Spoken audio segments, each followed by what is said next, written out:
Welcome to Fulcrum Intel Digest's newest playlist, Crime Desk Wednesdays. We hope this will be as insightful for you as it was for us. Let's jump in. Today, we're tackling a story that honestly has gone way beyond simple crime. It's really become, organized warfare. Yeah. The cash in transit, or CIT, crisis in South Africa. Yeah, absolutely. These CIT vans, the sources we looked at, call them moving fortresses, but they're being targeted daily in these incredibly sophisticated, high-stakes attacks. And we're not talking about smash and grabs here. These are planned, like, military ops, right? Yeah. With explosives, military weapons. Exactly. Paramilitary operations is the term used. And the cost, the financial side alone is just staggering. SABRIC, that's the South African Banking Risk Information Center, they put the losses from CIT robberies at $351 million just in 2023. Wow. Our $351 million. And that figure, big as it is, it's really just the cash loss. It doesn't even begin to cover the human cost, the lives lost, or frankly, the damage it does to public trust. Right. So our mission today really is to dig into the sources and unpack what some call the invisible infrastructure behind these crimes. We're talking insider leaks, weapon supplies, failures in the justice system. We need to understand why these criminal groups seem to be innovating, getting smarter and more organized faster than the security industry or even the state can keep up. Precisely. Okay, so let's start with the timeline, because the escalation over the last 5 years, say 2020 to now, it's genuinely terrifying. It's just gone up and up in frequency, and the methods have gotten so much more advanced. How did this militarization really kick off starting around 2020? Well, 2020 was definitely a key turning point. It really hammered home that maybe the biggest vulnerability wasn't the armor, but the people, the human element. The numbers shot up. SAPS reported over 1,000 incidents across the country.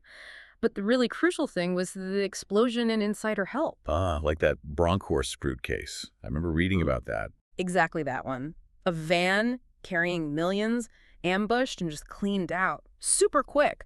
And why? Because someone on the inside leaked the route, the timing, everything. So the blueprint was basically set right then. It really underscored a brutal truth that these syndicates learn fast. Yeah. You can have the toughest truck in the world, but it's still a target if you've got corruption working against you from the inside. You have to tackle that first. And once they figured out the insider angle, the tactics just kept escalating. By 2021, 2022, it seems like they were mixing that corruption with just raw, brutal force. Explosives became like standard kit. That's the shift, yeah. That's strategic evolution. In 2021, you had that case in the Eastern Cape, an SBV guard arrested for helping with a huge R6.9 million ATM heist. Yep. So bribery was still very much on the table and effective. Still work? Still worked, but the syndicates, they also realized, you can't always guarantee a bribe will work out. So by 2022, the force element was just undeniable. Like the escort ambush. Yeah, the R103 escort ambush is a prime example. They used commercial blasting cartridges, proper industrial explosives, to literally rip the vehicle open, like a tin can. Jeez. That really showed explosives weren't just occasional anymore. They were part of the standard toolkit for these crews. And then 2023. The sources call this the apex of violence. It sounds like it went beyond just getting into the van to actually taking on the police directly. That's where the term paramilitary just fits perfectly. The main event there was that huge, deadly standoff in Limpopo. Police intercepted this big convoy of suspects. Right. And it wasn't really a chase. It turned into a running gun battle. 18 suspects ended up dead. 18. And the scale of it, the weaponry. These guys weren't carrying pistols. They had automatic rifles, proper military-grade firepower. It showed they were absolutely willing to go head-to-head with the state. They were operating like militarized units. And that pattern, that mix of extreme violence and deep corruption, it just seems to be continuing, doesn't it? Yeah. That horrible Creverhard explosion involving a G4S van in 2024. And then early 2025, that really shocking incident in Springs, with suggestions of police possibly being involved in an attack. It suggests the rot might go incredibly deep. It absolutely fuels this feeling of impunity, like they can get away with anything. But, amidst all that darkness, 2025 did offer this tiny glimmer, a contrast maybe, actual accountability. Oh. 5 suspects got sentenced to collective 150 years for a heist back in 2018. It was one of the toughest sentences we've seen for this kind of crime. Okay, so it can happen. It shows that real, tough justice can be a deterrent. But the problem is, right now, those kinds of convictions are very much the exception. They're not the rule. That contrast, the rare win versus the usual failure, that's actually a perfect lead-in to where we need to go next. We've kind of established the escalating violence, the methods, but The sources strongly suggest these are just symptoms, right? Symptoms of something much deeper. Let's get into the why. The systemic failures these syndicates are exploiting, our sources call it the vulnerability triad. Yeah, and if you really want to get to the why these criminals are succeeding so often, you absolutely have to start with the private security industry itself. Its sheer size, and frankly, its built-in weaknesses. The scale is something else, isn't it? I saw the numbers. It's enormous. You're talking over 10,380 registered security companies and something like 2.8 million registered personnel with about 580,000 active guards on the ground. Wow. Now get this. That workforce is actually bigger than the South African Police Service and the South African National Defense Force combined. That's incredible. It's like a shadow army. It's a huge part of the national security picture, yeah, but it's a giant with, some seriously exposed flanks. And that exposure boils down to basic economics, doesn't it? Which leads straight back to that insider problem we talked about. Exactly right. It's economic vulnerability, pure and simple. Sources point to entry-level guards making maybe our $175,000 a year. Which, in the cities especially, is not a lot to live on. Often nowhere near a living wage. So you get high staff turnover, people don't stick around, and crucially, it makes guards incredibly vulnerable to bribes, to collusion. Yeah, I can see that. Syndicates can waive a few months' salary, maybe more, just for leaking a route schedule or maybe leaving a door unlocked at the right moment. Yeah. It's a terrible calculation, but why risk getting shot for low pay when you can take a payout? And that's compounded by training issues, equipment. Definitely. Add in inadequate training, sometimes outdated gear. They're just not equipped or prepared to face these highly organized military-style attacks. Okay, so you have this huge workforce, often underpaid, maybe under-equipped. You'd think rigorous government oversight would be the answer. But that leads us to the second part of this triad, the regulatory gaps. PSI, the Private Security Industry Regulatory Authority, they're meant to be the watchdog here, right? They have the mandate, yes. But the way PSI actually operates, well, it reveals a pretty clear structural problem. PSI is self-funded, meaning it largely relies on fees paid by the very security companies it's supposed to be regulating and inspecting. Oh, that sounds like a conflict of interest waiting to happen. It creates an immediate challenge for independent, tough enforcement, absolutely. Plus, think back to that scale over 10,000 companies.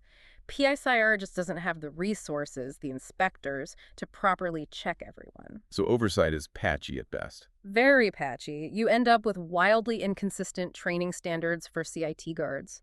There's not enough monitoring, which makes it easier for insider collusion to happen and for companies to get away with using outdated security protocols. The oversight just can't keep pace with the size of the industry it's meant to watch. Okay, so weak industry practices, weak oversight. And then the final piece of the triad seems to be the justice system itself, or maybe the lack of consequences it delivers. If these guys, the syndicate leaders, actually do get caught, what happens then? Well, the odds of them facing serious punishment are, frankly, shockingly low. The data we have, looking between 2020 and 2024, suggests that fewer than 20% of arrests related to CIT heists actually ended in a conviction. Less than 1 in 5 Yeah. for these massive violent crimes. Less than 1 in 5. That's a huge failure rate. Yeah. And it sends the clearest possible message to the syndicates. Yeah. This is a high-reward game, and the risk of actually doing serious time is, well, pretty low. So are we saying the state's own failures in court, in investigations, effectively lowers the business risk for these criminals? That's definitely how the syndicates would see it, how they'd calculate it. The failures seem to happen at multiple levels. First, basic stuff. Crime scenes aren't handled properly, forensic evidence gets compromised. Right. Second, resources. You've got massive backlogs in forensic labs. Getting ballistic reports, explosive analysis, DNA results, it can take years. Yeah. Justice delayed is justice denied. Okay. And third, unfortunately, outright corruption. Sources talk about dockets just vanishing, witnesses getting threatened or bribed. And yes, there are reports indicating some judges or prosecutors might have been involved in compromised cases. So the system's failures aren't just accidental gaps, they're being actively used. For the syndicates, these aren't just problems with the system, they're features they can exploit. They're a calculated operational advantage. It really sounds like every weak point in the state structure is being factored into their planning. Okay, let's shift focus a bit to the actual tools they use, what the sources call the tools of anarchy. It starts with the weapons, obviously. These aren't just handguns. No, definitely not. We're talking military-grade stuff. AK-47s, R-series rifles, the kind of weapons armies use. This creates a massive, deadly firepower mismatch. Which explains the guard fatalities. It's why it's so lethal. They can just overwhelm the guards and the vehicles very quickly. Sources estimate at least 65 CIT guards were killed in these armed robberies just between 2020 and 2024. So where does this heavy military hardware actually come from? Stuff should be locked down tight. The sources point to mainly two channels. One is, well, depressingly internal. Theft from the state's own armories, police stockpiles, military stockpiles, high-powered weapons leaking directly to organized crime. Leaking from the state itself. Yes. The other major route is cross-border trafficking. Weapons flowing in from neighboring countries, particularly those with histories of conflict, like Angola, Mozambique, Zimbabwe, using those porous borders we talked about. And it's the same story with the explosives. Not just guns, but stuff designed to blow up mountainsides now turned on vehicles. Exactly. Commercial explosives, the type meant for legitimate mining, have become the go-to tool for breaching these moving fortresses. You remember that Krugersdorp blast in 2020? They used so much explosive it apparently scattered banknotes everywhere. Wow. It just showed how easily they could access large quantities. And a huge source for this stuff is the illegal mining sector, the Zama operations. Right, the illegal miners. How big is that connection? It's significant. Estimates suggest there are over 30,000 illegal miners operating across the country. This whole underground economy is like a ready-made supply chain. How so? Well, they steal or divert explosives for their own illegal mining, and then those same supplies find their way, likely through sales, directly to the CIT syndicates who need them to blast open safes and vans. And again, those porous borders play a role in the explosive supply too. Absolutely. Just like with the guns, especially the borders with Zimbabwe and Mozambique. They facilitate the flow of both. There was that big bust in 2021 at the Bay Bridge border post. They intercepted our 110,000 worth of explosives. Confirms it's being actively smuggled in for this purpose. Exactly, smuggled specifically for organized crime. Okay, it paints this incredibly complex, frankly quite bleak, picture of state failure on so many levels feeding this crisis. But, CIT security is a challenge globally. It's not unique to South Africa. So like we often do here on the Deep Dive, maybe we can get some perspective by looking elsewhere. What are countries like the UK or Australia doing differently? What works there?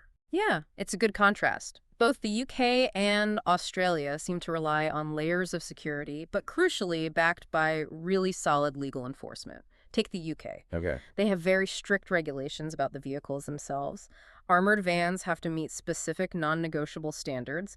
They also use tech smartly, things like GPS-linked lockdown systems that can remotely trigger mechanisms to dye stolen cash or otherwise make it unusable if the van is breached. So technology helps. It does, but critically it's combined with personnel vetting. Mandatory, thorough background checks, and rigorous training for anyone involved in CIT. That really cuts down the insider risk we talked about earlier. Makes sense. And Australia, what's their approach? Similar focus on tech and rules? Yes, similar themes. Australia uses mandatory licensing and requires specific training for high-risk security duties like CIT. They also integrate technology, heavily tamper-proof vaults in the vehicles, automatic distress alerts, real-time GPS tracking is standard. But you mentioned enforcement being key. That's the crucial difference, I think, linking back to our earlier point about South Africa. In Australia, there seems to be much more consistent and swift prosecution when incidents do happen. The legal consequences are real, they're enforced, and that reinforces accountability. That's the deterrent factor that seems weak or missing too often in the South African context. So it begs the question then, why can't South Africa just copy these models? Is it just about buying better vaults or tougher trucks? If only it were that simple. It's really about much more than just the technology. It's about creating the whole environment, legal, economic, regulatory, where security works. So what are the key takeaways for South Africa from looking at the UK and Australia? Well, synthesizing those models, it seems to boil down to a few core needs. First, truly professionalizing the private security sector. That means fair wages to reduce vulnerability, plus rigorous vetting and training. Second, implementing enforceable standards, not just guidelines, for vehicles, technology, and operating procedures. Mandatory stuff. And the third? And the third, maybe the most critical and hardest part, serious judicial and law enforcement reform. That means faster investigations, clearing forensic backlogs, and ensuring that when people are caught, the accountability is swift, consistent, and certain. Without that certainty of consequence, even the best tech is just a temporary speed bump for the criminals. So bringing this all together as we wrap up, Our sources are really painting a picture where this CIT crisis, it's not fundamentally about needing better armor plating or giving guards bigger guns. No, it's fundamentally a crisis of governance, isn't it? It's the low wages and security creating openings for corruption. It's the sort of regulatory inertia maybe within PA-CIR, and it's the profound weakness in parts of the justice system that allows this impunity to fester. It feels like the criminal syndicates haven't just found loopholes. They've built their entire business model around exploiting these systemic fractures. Exactly. They're capitalizing on the fragmentation, the inconsistencies, the weaknesses within the state's own structures, from security oversight to the courts. Which leaves us, and you the listener, with a really challenging thought to take away, based on everything we've dug into today. If the system's current weaknesses are actually an operational advantage for these highly organized criminal groups, then maybe the real fight isn't just against the robbers hitting the vans. Maybe the deeper struggle is against the fragmentation and the lack of consequences within the state's own systems. Yeah. And if that's the case, without shoring up that accountability and oversight everywhere, from state armory security to police investigations to the efficiency of the courtrooms, will criminal innovation just always stay one step ahead? Will they always have the tactical edge?